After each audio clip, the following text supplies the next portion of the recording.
Hello students, good morning. Previous lecture में आप लोग को लेसन 2 का समेटिव का क्वेश्चन से करवाया गया था और आप लोग को उसका क्वेश्चन का आंसर भी प्रोवाइड कर दिया गया था। आप लोग उसको तेरे कॉपी में कर लिए होंगे अच्छी तरीके से। आज आप लोग को उसी लेसन का फॉर्मेटिव एंड समेटिव असेसमेंट का ऑब्जेक्टिव टाइप का जो क्वेश्चन है उसको आज से करवाते हैं। तो ये है multiple choice type questions. Tick the correct answer, जो सही आंसर है इसमें से एक क्वेश्चन दिया हुआ है, उस क्वेश्चन का 4 ऑप्शन है ए बी सी डी करके। उसमें जो सही ऑप्शन उसको आपको टिक करना है या उसका आंसर चुन करके आपको फेयर कॉपी में लिखना है। तो फर्स्ट क्वेश्चन है which of the following does not represent a micro organism. यहाँ पर 4 ऑप्शन है, ये चारों में से कौन ऐसा जो है वह माइक्रो ऑर्गेनिज्म को रिप्रेजेंट नहीं करता है। तो आपको बताए थे हम क्लासिफिकेशन ऑफ माइक्रो ऑर्गेनिज्म में, ग्रुप ऑफ माइक्रो ऑर्गेनिज्म में प्रोटोजोआ, बैक्टीरिया, फंगी, अलगी 4 को बताए थे। उस 4 में से इसमें एक डिफरेंट आपको नजर आ रहा है, वह क्या है? इंसेक्ट है। दैट मीन्स उसमें इसका आंसर क्या हो जाएगा? इंसेक्ट हो जाएगा। क्वेश्चन नंबर 2 है which of the following is a useful bacterium. 4 option है, इस चारों में से कौन जो है फायदेमंद लाभदायक बैक्टीरिया है। तो इसमें जो सही आंसर होगा वह आपका हो जाएगा लैक्टोबैसिलस। क्यों? क्योंकि लैक्टोबैसिलस बैक्टीरिया जो है वह दूध को दही में कन्वर्ट करता है। तो इसका सही आंसर हो जाएगा आपका डी। क्वेश्चन नंबर 3 देखिए। क्वेश्चन नंबर 3 है east is used in the production of. East का उपयोग किसके निर्माण में होता है? 4 ऑप्शन है, शुगर है, अल्कोहल है, ग्लूकोज है और ऑक्सीजन है। हम चैप्टर जब समझा रहे थे उसमें बताए थे फर्मेंटेशन। फर्मेंटेशन में आपको बताए थे कि ईस्ट जो है क्या अल्कोहल का प्रोडक्शन में मदद करता है, यानी ईस्ट का उपयोग अल्कोहल का प्रोडक्शन में होता है। इसका सही आंसर हो जाएगा अल्कोहल। क्वेश्चन नंबर 4 है which of the following is an antibiotic. 4 option है, इस चारों में से कौन जो है वह एंटीबायोटिक के रूप में जिसका उपयोग होता है, कौन एंटीबायोटिक है? तो इसका सही आंसर हो जाएगा टेट्रासाइक्लिन। क्योंकि ईस्ट जो है वह क्या है? प्रोटोजोआ ग्रुप में आता है या माइक्रो ऑर्गेनिज्म है। लैक्टोबैसिलस बैक्टीरिया है और रेनिन भी क्या है? बैक्टीरिया है। इसमें आपका आंसर छट गया कौन? सी टेट्रासाइक्लिन। ए जो है वह एंटीबायोटिक है। क्वेश्चन नंबर 5 है the micro organism which causes food poisoning is. किस माइक्रो ऑर्गेनिज्म का उपयोग या किस माइक्रो ऑर्गेनिज्म जो है फूड पॉइजनिंग का कारक है? इसका आंसर हो जाएगा स्टेफाइलोकोकी। स्टेफाइलोकोकी, ये इसका सही आंसर हो जाएगा। आगे question number B write one word for the following. सभी क्वेश्चंस का एक वर्ड में आंसर देना है। The microorganism that lives both inside and outside the body of other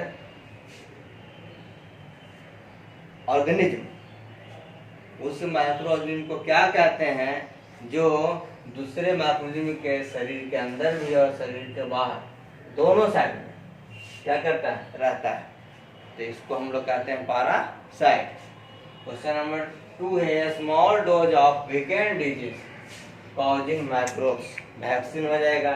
question number 3 the disease which can be transmitted from one person to another person communicable disease हो जाएगा। उसके बाद है a process by which spoilage of perishable food is prevented. किस process के द्वारा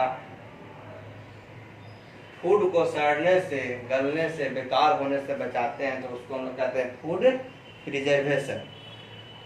next जो है 5 है converting atmospheric nitrogen into nitrogenous compound bye ए बैक्टीरिया नाइट्रोजन फिक्सेशन। इसका आंसर हो जाएगा नाइट्रोजन फिक्सेशन। इस तरीके से हो गया क्वेश्चन। ये मैच करना, मैच द फॉलोइंग कर है, इसको मैच करना कॉलम ए को कॉलम बी के साथ। तो ए का फर्स्ट में फंगी। फंगी क्या है जी? माइक्रो ऑर्गेनिज्म होगा। 2 में है इम्यूनाइजेशन। इम्यूनाइजेशन किससे होता है? वैक्सीन से होता है। क्वेश्चन 3 में है इन्फेक्शियस डिजीज। इसमें से कौन जो है वह, दो को तो आपका छट गया डी और ई, बाकी बच गया ए बी सी। इसमें से कौन जो है वह इन्फेक्शियस डिजीज है? तो कॉलरा है। कॉलरा जो है वह क्या है? इन्फेक्शियस डिजीज है। 4 में है फूड पॉइजनिंग। फूड पॉइजनिंग अब बच गया 2 ए और सी। इसमें से फूड पॉइजनिंग को मैच करना है, तो फूड पॉइजनिंग और लैक्टोबैसिलस। लैक्टोबैसिलस तो आप जानते हैं कि दूध को दही बनाने में मदद करता है, तो ये लैक्टोबैसिलस का तो कर्ड हो गया। 5 का लैक्टोबैसिलस क्या हो गया? कर्ड हो गया। अब फूड पॉइजनिंग का बच गया क्लोस्ट्रीडियम बोटुलिनम। ये हो गया आपका फूड पॉइजनिंग का। ये है आपका हो गया फॉर्मेटिव असेसमेंट का, ए बी सी तक आपको करवा चुके। इसके बाद आपको है चैप्टर बेस्ड क्वेश्चन आंसर। वह भी ऑब्जेक्टिव टाइप का ही क्वेश्चन आंसर है। चैप्टर बेस्ड फॉर्मेटिव असेसमेंट, इसमें भी ऑब्जेक्टिव टाइप का क्वेश्चन है। कुछ मल्टीपल चॉइस है, कुछ फिल इन द ब्लैंक्स है, कुछ ट्रू फॉल्स है। इसको भी देख लेते हैं एक नजर में। फर्स्ट है which of the following makes it's on food by photosynthesis. 4 option है ए बी सी डी। इसमें से कौन जो है अपना भोजन स्वयं फोटोसिंथेसिस क्रिया द्वारा बनाता है? तो आप यहाँ पे देख रहे हैं 4 ऑप्शन है। एक है अलगी, दूसरा है भारत, तीसरा फंगी है, चौथा बैक्टीरिया है। तो इसका आंसर होगा ब्लू ग्रीन अलगी। शॉर्ट में लिखा हुआ है अलगी। ये अलगी नीलहरी शैवाल उसको बोलते हैं। ये ग्रीन होता है, इसीलिए अपना भोजन ये स्वयं बनाता है। इससे फोटोसिंथेसिस की प्रक्रिया होती है।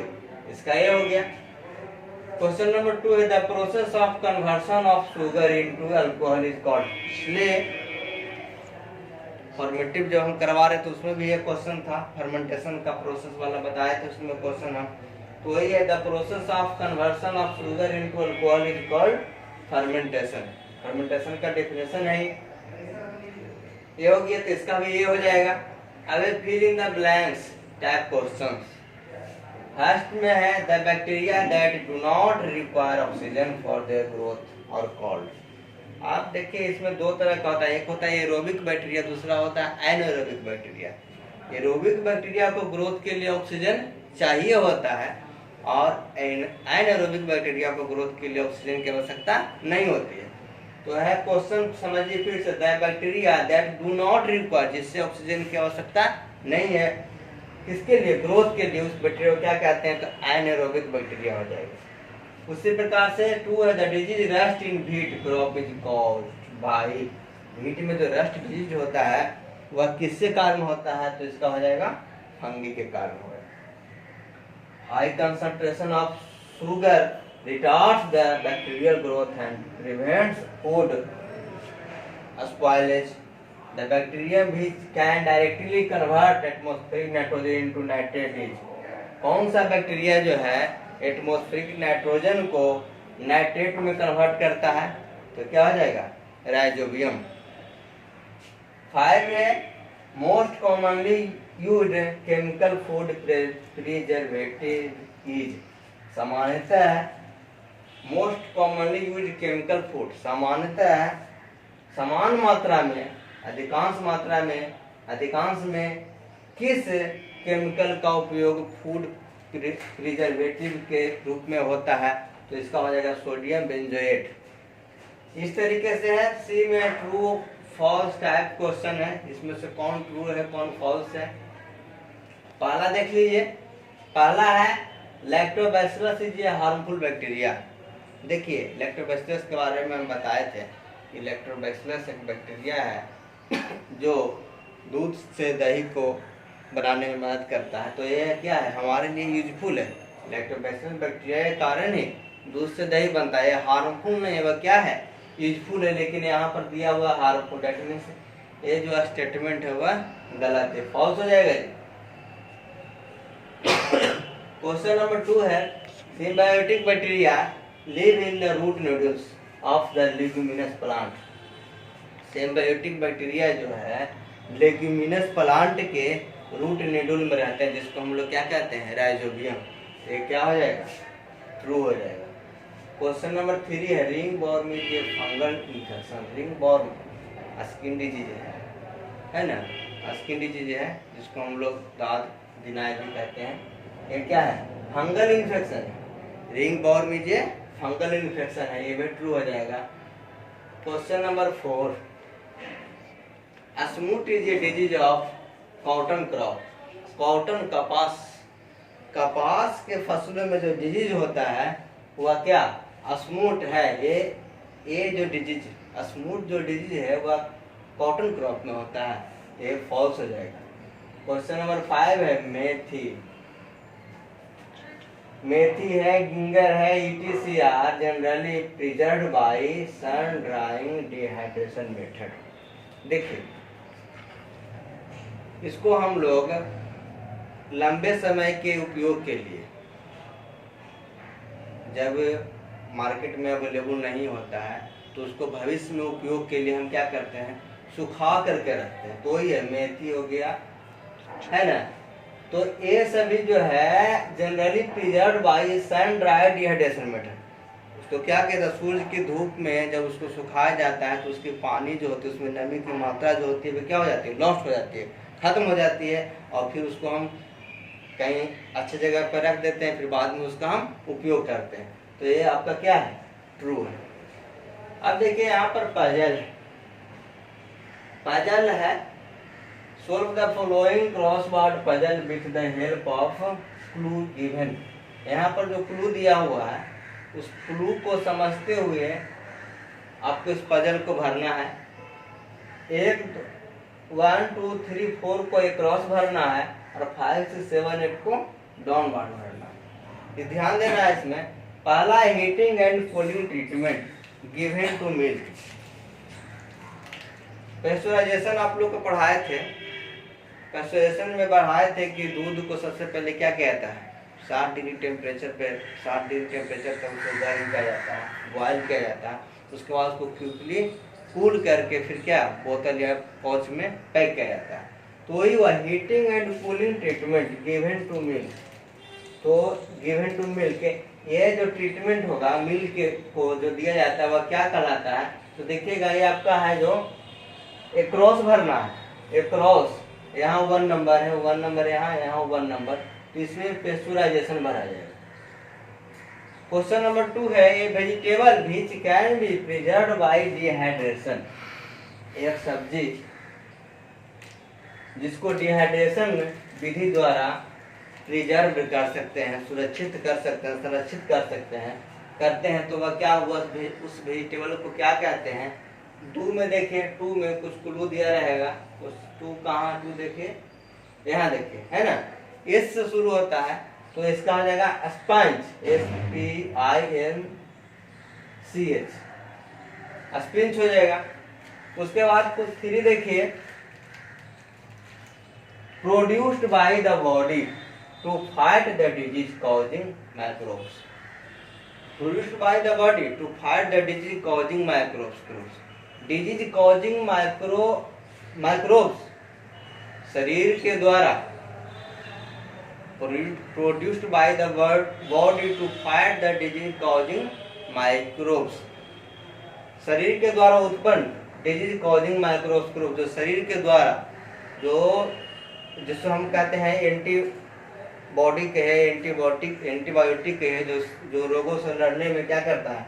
मदद करता है। तो 3 का देखिए, 3 देखिए आप यहाँ है ना। तो इसमें क्या हो रहा है? 3 में आपका एंटीलॉब्स 3 का, और एंटीबायोटिक देखिए यहाँ पे 3 का जो है एंटीबायोटिक एंटीबायोटिक्स भरा जाएगा इसमें। अब 4 देखिए, 4 आपका है a communicable disease caused by female anopheles mosquito. मादा एनोफेलिज मच्छर के काटने से जो डिजीज होता है वह क्या है? कहाँ? क्वेश्चन नंबर देखिए 4, यहाँ देखिए 4 में है मलेरिया। क्या होता है? मादा एनोफिलिस मच्छर के काटने से कौन सा डिजीज होता है? मलेरिया। तो यहाँ मलेरिया हो जाएगा। अब देखिए ये था एक्रॉस। अब हमको डाउनवर्ड चलना है, ऊपर से नीचे की ओर। 5 नंबर में है, 5 नंबर देखिए, having characteristics of both the living and non living.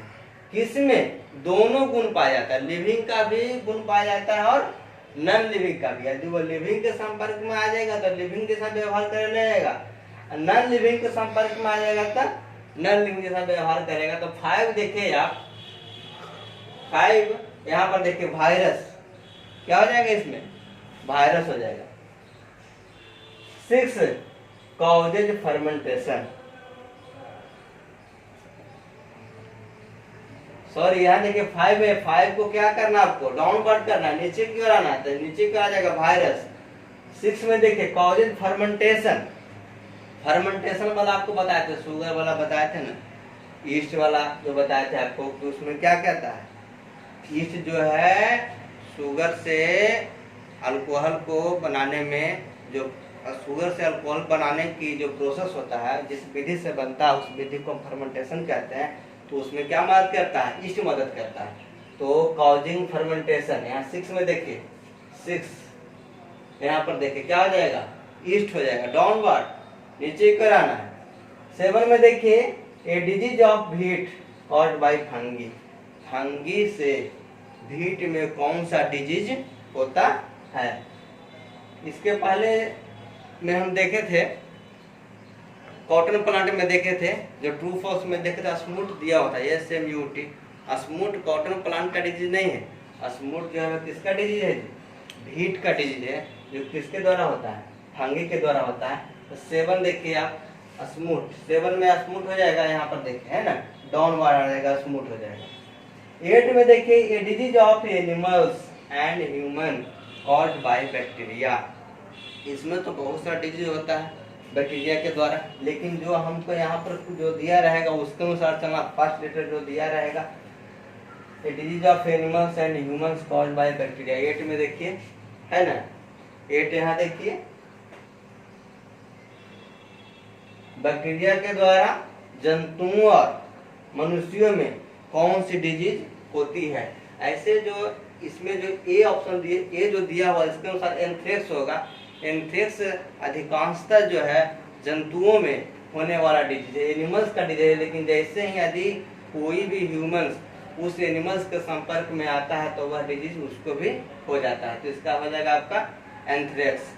Question number 9, the nitrogen fixing bacteria present in the nodules on the roots of leguminous plant. तो इसमें आपका राइजोबियम हो जाएगा। 9 में देखिए राइजोबियम, डाउनवर्ड आ जाएंगे, राइजोबियम हो जाएगा। इस तरीके से आप लोग को फॉर्मेटिव एंड समेटिव असेसमेंट और चैप्टर बेस्ड क्वेश्चन आंसर आप लोग को क्या करना है, कंप्लीट कर लेना है। इसका आप लोग को सॉल्यूशन आप लोग को सेंड भी किया जाएगा, आप लोग उसको बना लीजिएगा, फेयर कॉपी में अच्छी तरीके से कर लीजिएगा, सुंदर ढंग से कर लीजिएगा और उसको फिर रिमेम्बर कीजिएगा। फिर हम मिलते हैं नेक्स्ट चैप्टर में, नेक्स्ट लेक्चर में आप लोग के साथ। That's all, thank you.